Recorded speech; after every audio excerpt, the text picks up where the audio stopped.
Mezîdetî li ser pêşarûja vî diravî û van guhartinên heyî di nav navçeyeka pir guhartin û hestiyar da biaxivin li gel mêvanekê xwe ku Diktor Kameran Qadir Pisûrê Darayî ji Silêmaniyê li gel me. Diktor dem baş û spas bo amadebûna we. Em dabazîney em ku te bînîmen çîman pê dalêtin duwayî berezbûneweyekî berçaw hefteyê rabirdû. بەڵێ زۆر سپاس دیارە بەرزبوو دۆلار تا ڕادێک لە یەک دوو هەفتەی داهاتووە بەرزبوونەوەی تۆمار کرد بەهۆی ئەو بارودۆخی کە هەبوو یەکەم ئێمە با دەست پێ بکەینەوە کاتێک لە 142 سەرکەوت پەیوەست بوو بۆی کە ترسەکە بوو لە عێراقە کە نرخی نەوت ئەو کاتە دابەزینی تۆمار کردبوو بۆ خوار شەست کە ئەمە کورتێنانێکی زۆر گەورە دروست بکە و دوای ئەوە عێراق بێت ناچار بێت پەنا بەرێتە بەر ئەو احتیاطی بەشێک لەو احتیاطی کە هەیەی ئەو یەدەکەی کە هەیەی بۆی کە بەکاری بێنێ بۆی کورتێنانەکەی پڕکاتەوە کە ئەمە بەڕاستی شتێکی خراپە لەبەرەوەی کە پاڵپشتی ئەو پاڵپشتی کە دانراوە بۆ دیناری عێراقی لێ کەم بێتەوە خراپە. ئەمە خاڵێکم خاڵی دووەم قۆناغێکی تر بوو کە قۆناغێکی سیاسی بوو. ئەمریکا تا ڕادەیەکی زۆر توانین بڵێن ڕازی نەبوو بۆ پێکەنان بەو شێوازەی کە پێکەنانی حکومەت بەو شێوەیە بێ و سەرۆگۆزیر کەسێکی دیاریکرابێ کە لە لای ترامپ مەرغوب نەبوو هەرچەندە یەکەم جار لە سۆشال میدیای تروث تێکستێکی بڵاو کردەوە بابەتێکی بڵاو کردەوە کە ئەو بە هیچ شێوەیەک لەگەڵا ڕازی نییە بەڵام دوای ئەوە بەڕاستی با بڵێن سڕیەوە لە سۆشال میدیا بەڵام تا ئێستا شیعەکان سوورن لەسەروی کە نووری مالیکی دابنێن. ئەمە کێشەکە لێرەیە شتێکمان پێ ئەڵێت ئایا ئەگەر نووری مالیکی دابنێن وەک سەرۆگۆزیرانی عێراق یعنی وەکو کاندیدێکی بکەن بەوە ئایا ئەمریکا ڕەتفعلی چییە بێت؟ ئایا بەڕاستی دۆلار بە تەواوەتی ئەگرێتەوە یا لەم حاڵەتەدا کە ئەم هوکارانە هێشتا زەقن و کاریگەرن وەکو دەبینین کاران هێشتا یەک لەوانەی کە باسی پۆستی سەرۆک وەزیرانی عێراق دەکرێت و ئاماژەتان پێ کرد نووری مالیکی هێشتا خۆی نەکشاندوتەوە. لەگەڵ ئەم هوکارانەکە هێشتا زەقن و هەن و چاڵاکن دەبینین دینار زیاتر نرخی بەرز دەبێتەوە بەرامبەر بە دولار. ئەمە چیمان پێ دەڵێتن دکتۆر ئەم گۆڕانکاریە؟ ڕاستە بەڵێ ئەو جارێ با ئەمە باسی ئەوە بکەین کە کاتێک ئەم تێنشنەیە ئەم گرژەی نێوان ئەمریکا و عێراق لەم یەک دو سێ چوار ڕۆژەی ڕابردووە خاو بۆەوە ئەمە یەکێک لەو هۆکارانەی کەوای کرد خواستە سەر دۆلار نەبێت واتە ئەو دینارانەی کە لە ناو ماڵەکانە نەگۆڕێتەوە بە دۆلار ئەوەی کە ماوە. خاڵی دوم ئەوەیە بەهۆی ئەوەی کە بۆرساتی عالەمی لە ڕۆژی پێنجشەمەیە لە بۆرسەی جیهانی کانزاکان وەکو زێڕ و زی و دابەزینی زۆر چاکی بەخۆبینی لەبەرەوە ئێستا بازرگانانی عێراق ئۆردەر ناکەن لە دووبەی کە تۆ ئۆردەرێک کرد تۆ ناتوانانی بە لە ڕێگەی سیستەمی بانکی مرکزیەوە ئەو دۆلارە تەحویلکەی بۆی کە زێڕە بۆ بێت ئیلا بێ پەنێ بەریتە بەر حواڵە و حواڵە ناسیە یاسایی نایاسایی کە هەیە بڵێن 20 ساڵە هەیە لە عێراقا لەبەرەوە خواست لەسەر دۆلار کەم بۆتەوە بۆی کە ئەو حواڵانە کەم بۆتەوە یا هەر نەماوە یا بۆ بە سفر بۆ لەبەرەوەی کە ئێستا لە بازاڕە جیهانەکانە ئاڕاستەیەکی لەم دقەیە ئاڕاستەیەکی دابەزینی زێڕ و زیمان بینی لەبەرەوە تا ئێستا بازرگانان ترسیان هەیە کە لەوەی کە زێڕ و زی لەمە زیاتر ئۆردەر نەکەن و ئیسرادی نەکەن لەبەرەوە ئەو دۆلارە ناچێتەوە بۆ دووبەی یعنی دۆلار ئەو خوازە دۆلار کەمە بێتەوە لەناو بازارە بۆیە دۆلار تا ڕادێک نزمی پێوە دیارە. بەڵام ئێمە ئاگامان ئەبێ لێی بێ زۆر کە مەسەلەی ناکۆکی نێوان ئەمریکا و عێراق مەسەلەیەکە کە تا ئێستا کۆتایی پێ ناهاتووە. باشە کۆتایی پێ ناهاتووە و ئەگەر لەم حاڵەتەدا دکتۆر ببوورە هەڕەشەکانی ترامپ ببن بەڕاستی چاوەڕێی چی بکەن لێی دەتوانێت چی بکەتن وەکو گوشار لەسەر عێراق دروست بکەتون کە بوو نمونە سزای لەسەر بسەپێنێتن دەبێت چی بێ؟ بەڵێ دیارە من لەوە لەم معلومە کە ئەمریکا سزای نەوتی ناخاتە سەر واتە ڕێی ناگرێت نەوت بنێرتە دەرەوە یا نەوتی لێ نەکڕێ ئەمە هیچ. بەڵام سزای دۆلار هەیە بەڕاستی سزای دۆلار زۆر قورسە و ئەگەر هات و ئەمریکا نیوەی جارانی دۆلاریش بنێرتە عێراقەوە یعنی نیوەی جارانیشی بۆ بنێرێ نەکەر قەتعیگا بە سفر نیوەشی بۆ بنێرێ هەر عێراق لە مەترسیە ئەبێت یعنی عێراق قمارێکی زۆر عجایبەکە لەگەڵ ئەمریکایە کە قمارێکی حتمی و دۆڕانێکی حتمیە لەگەڵ ئەمریکا ئەگەر ئەمریکا سوور بێت لەسەری کە مالیکی نەبێ بە سەرۆگۆزیران هەڵبەت ئەگەر سوور بێت ئەگەر سوور بێت 100% عێراق دۆڕاو ئەبێت و ئەمریکا ئەتوانە با بڵێن ئەو ئیرادەی کە خۆیەتی بیسەپێنە بەسەر تا ڕادەیەکی زۆر بیسەفێنە بەسەر عراقە و ئەتوانێت زۆر بە ئاسانی لە ڕێگەی دۆلارەوە وەرەقەیەکی زەختی دۆلار بسەپێنە بەسەر ئەو حکومەتی داهاتوی عراق و شکست بێنێ حکومەتەکە لەبەرەوە مجازفەیەکی زۆر گەورەی کێسە شیعەکان واکەن بەڵام تا ئێستا ئەمریکا یعنی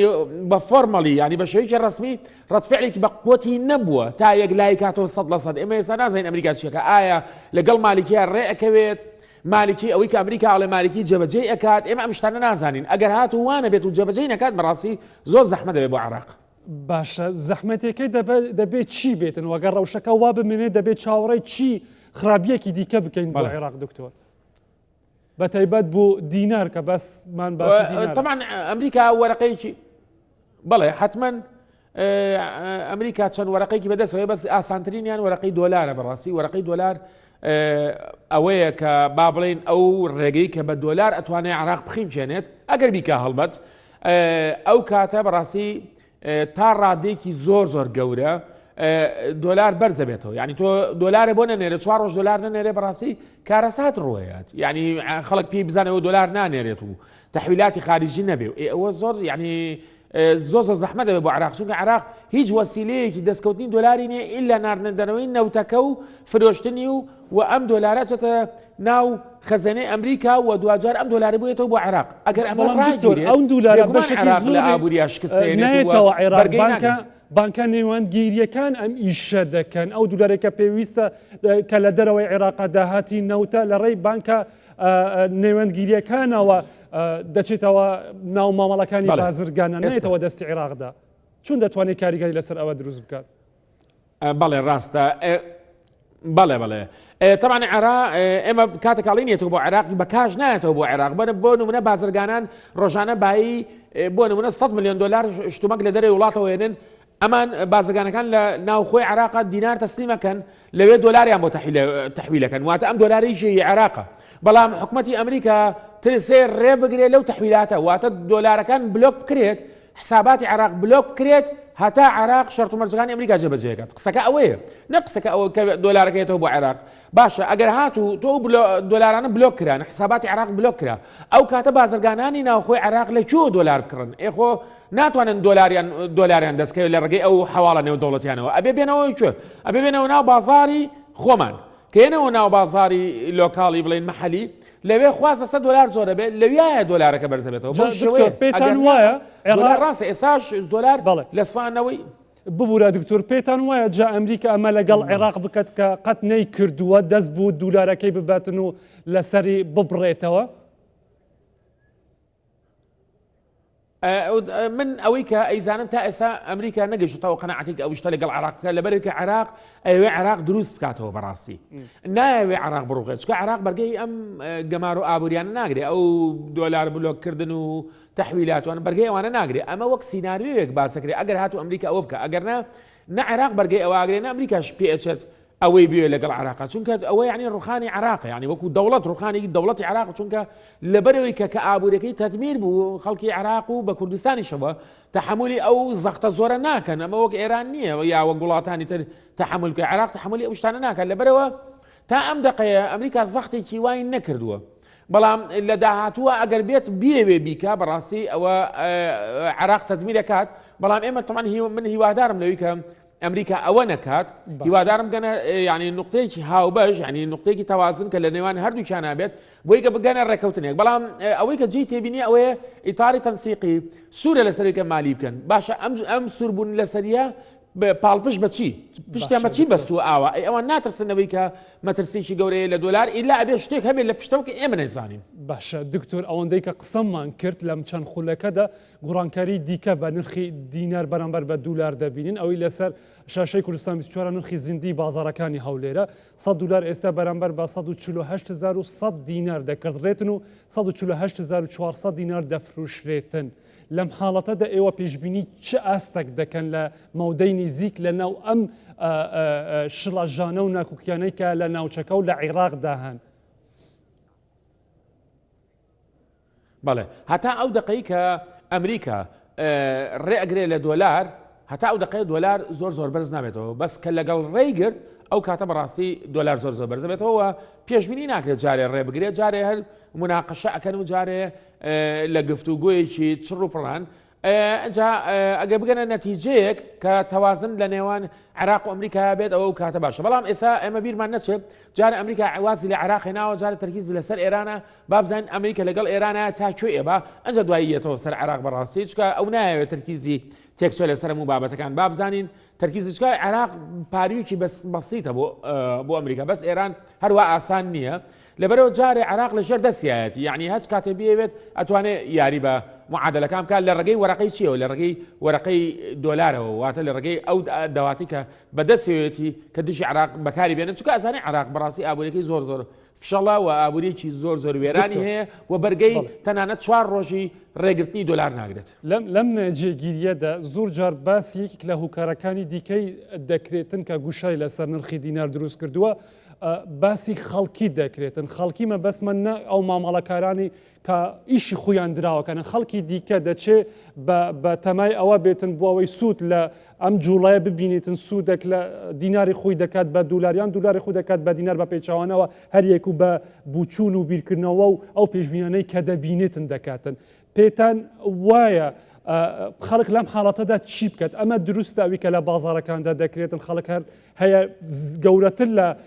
توانای خوشی پارەی خستوتەنەوە ئەم بازاڕە و ئەو نەجێگیریەدا نەخێر خەڵک ناتوانێت تەسیر لە بەرزبوون و نزمبوونی دۆلار بکات چ کاتێک بەرزبوون و نزمبوونی دۆلار